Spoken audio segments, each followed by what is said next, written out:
Actonians, this video series is called Our Tax Dollars at Work. We created it to show how our town works when it matters the most, how our tax dollars support the people, departments, and the systems that keep our community safe, and how those pieces come together in real time, often under intense pressure when there is no time to spare. What you're about to hear is more than a story. It's a look inside how we respond as a town in a crisis. On September 8, 2023, Acton had only minutes to react. A powerful microburst tore through town. What happened next tested every part of our community. Trees came down, roads were blocked, power went out. For many of our neighbors, life stopped without warning. It happened towards the end of a school day. Students were still in class. Buses were lining up to take children home when the chaos erupted. In that moment, keeping people safe, especially our kids, became the highest priority. What followed was an all-hands response: fire, police, DPW, and at the center of it all, dispatch communicating constantly, connecting every department and helping the town respond in real time. This series, Our Tax Dollars at Work, it's about more than a storm. It's about how a town works under pressure, how departments communicate, and how coordinated response takes shape when there's no time to spare. You'll hear from the people making critical decisions that day: first responders in the field, dispatchers behind the scenes, and school officials and staff working to protect students and keep families informed. Throughout this series, which was created by Jarboe, the interviews were conducted by John Petersen. They are longtime Acton residents who spoke directly with town leaders, first responders, school officials, and neighbors affected by the microburst. They listened closely and helped capture what really happened, both seen and unseen. We also invited residents and business owners to share their experiences. How did the storm affect your home, your family, or your business? Your voices are part of this story too. This is the story of a town tested and a community that showed up for one another.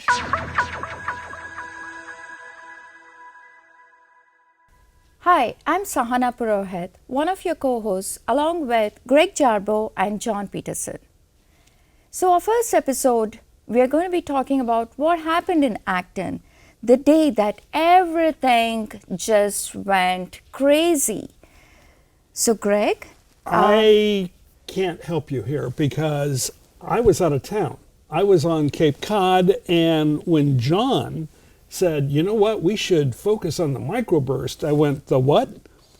Although, I was here for the microburst and obviously had some direct experience, I was so interested to hear about the experiences of all the first responders that we're going to discuss and how they came initially through the initial fog of war of the microburst to mount the response that resulted in a resolution of all the different challenges the town faced. I'm pleased to be here with Dean Charter, who has a special role in talking about the microburst because, of course, he's a citizen living right on Charter Road for many, many years, and he's a member of the Select Board.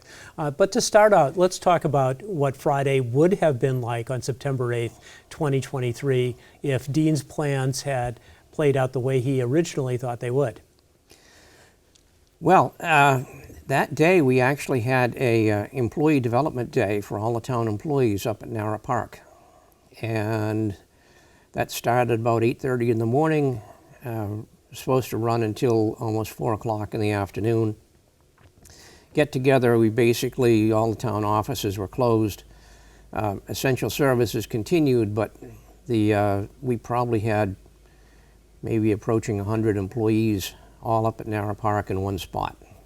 So September 8th, I work usually Monday to Thursday, and that Friday I actually happened to be at Roche Brothers and TJ Maxx, and I listen every day to the weather report and the news, and it just said thunderstorms. I can deal with thunderstorms. Everyone can deal with thunderstorms, right? We live in New England. You carry several jackets in your car.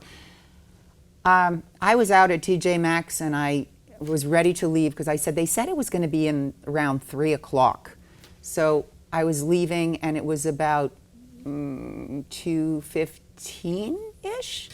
And I looked up at the sky and I said, this looks like the Midwest. I believe you're from the Midwest. I said, this doesn't look like thunderstorms. This looks like a tornado.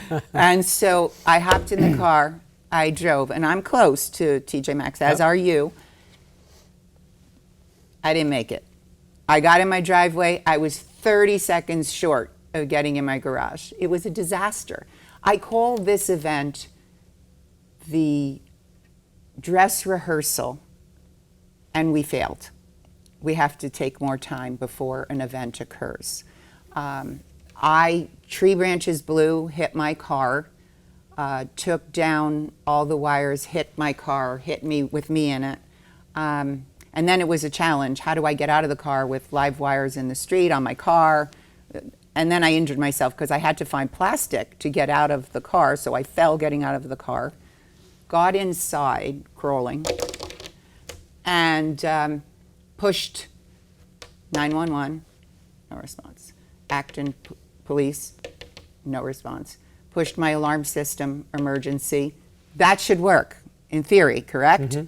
Well, I suppose it doesn't work because the other two weren't answering. So normally we change our shift over at 3 p.m., but the sergeants actually come in at 2 p.m. and we change over there so we can get prepared, see what's happening during the day, and then prepare for the evening.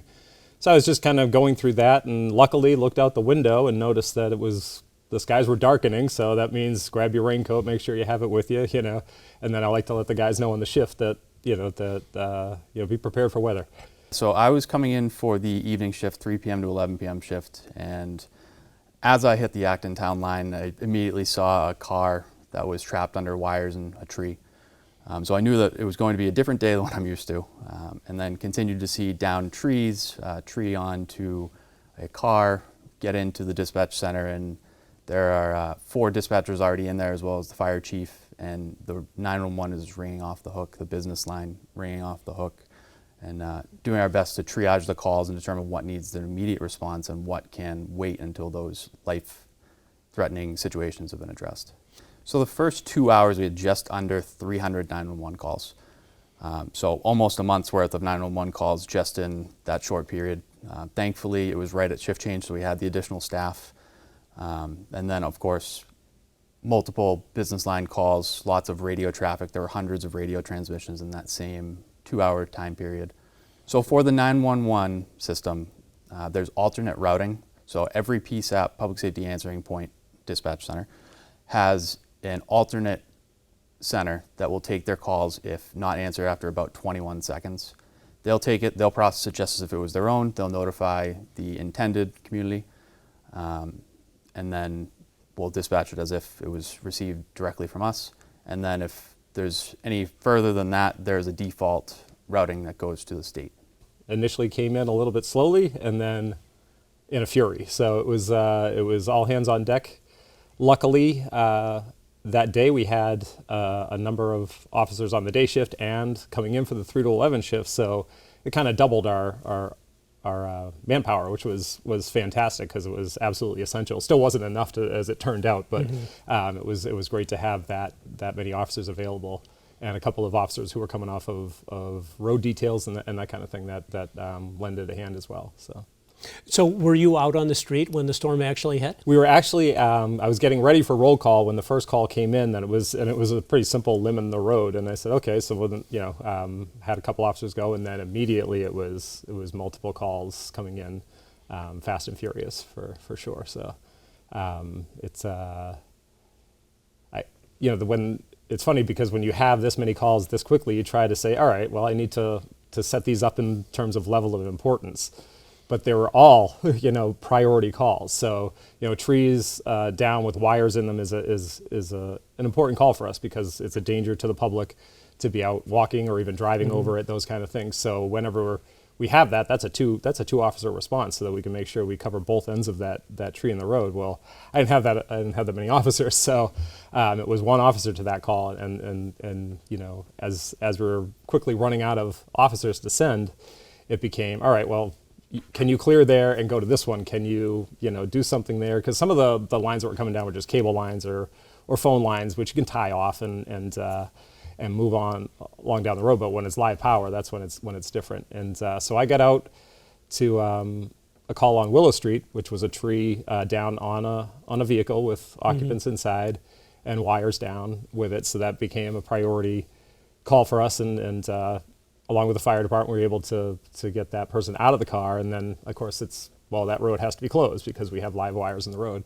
And as I was out at that call, the wind and the rain, there were trees snapping everywhere. It was really kind of a surreal event where you didn't know what was coming, and you really had to be on your toes. And I kept thinking about all the officers that were out on the road at these various calls, saying, "Geez, I hope everybody's okay," and because when you're out and you're doing that, you don't always, you can't have eyes in the back of your head of what's going on. So one of the, as I left the Willow Street call, I came onto Pearl Street, and there was a car that had been crushed by a large oak tree, and I didn't know if there was people inside. Like you don't know in these circumstances, and so we were able to kind of pry the back window out and see that, okay, thankfully there's nobody inside because there would have been serious injuries.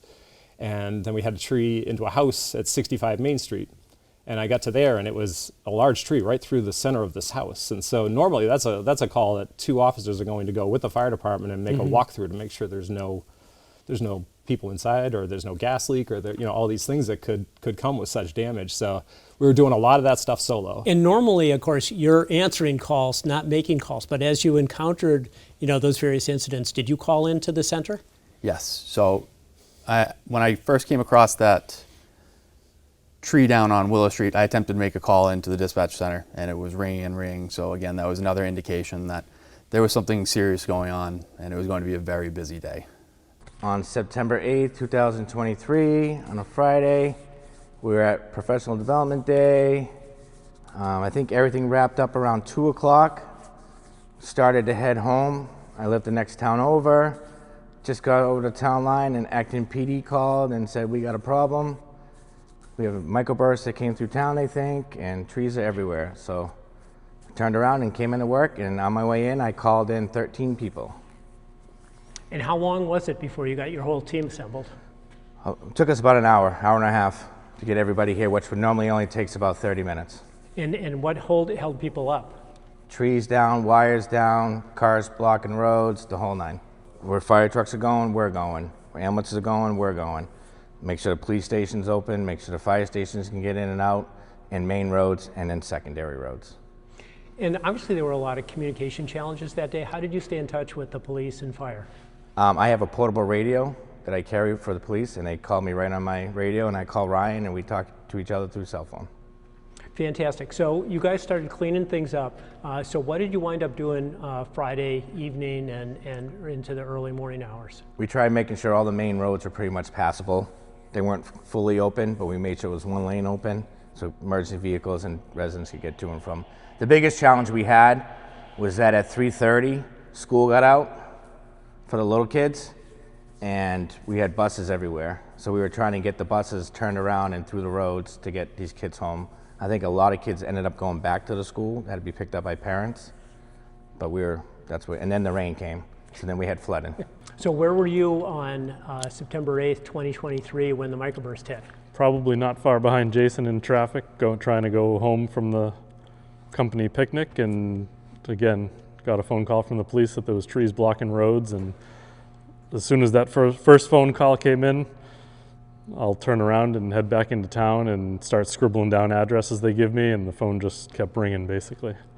So how do you organize those addresses, and how do you figure out where to go first? Well, in that time, I was driving back, so I'm just trying to scribble down anything that I can have. So I had a list already by the time I did get back here, and we never got back here. We ended up parking in a field and walking in to get all our trucks and stuff.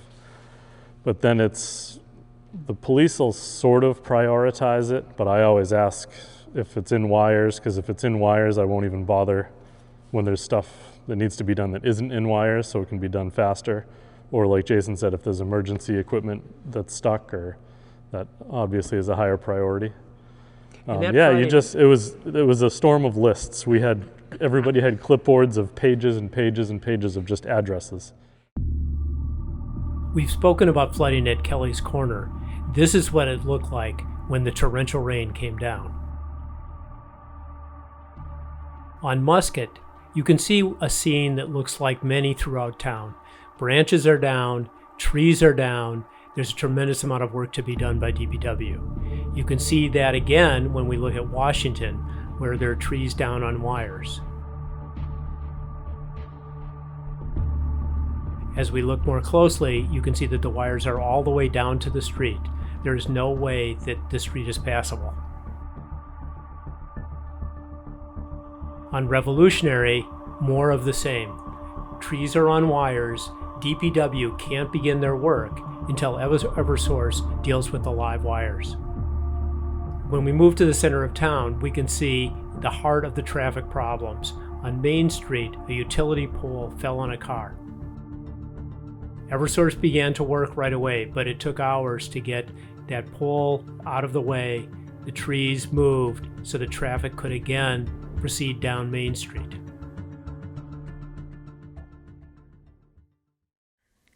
What you've just seen is chaos but not confusion. In the first hour after the microburst, Acton systems were pushed past what they're designed to handle. Dispatchers were overwhelmed by an extraordinary number of calls. Officers were dealing with multiple emergencies at the same time, with limited resources and no clear way to decide what came first. Normal procedures weren't enough, so people had to adapt quickly. But even under that pressure, the response held. Calls were triaged, risks were reassessed in real time. Critical decisions like prioritizing safety during school dismissals were made early and made together. What this first hour shows isn't the work of one department, it's the story of a network under strain, communicating, adjusting, and holding itself together. In the next episode, we'll follow what happened after the chaos began to settle when leadership became more formal, command structures were established, and the town moved from immediate reaction to recovery.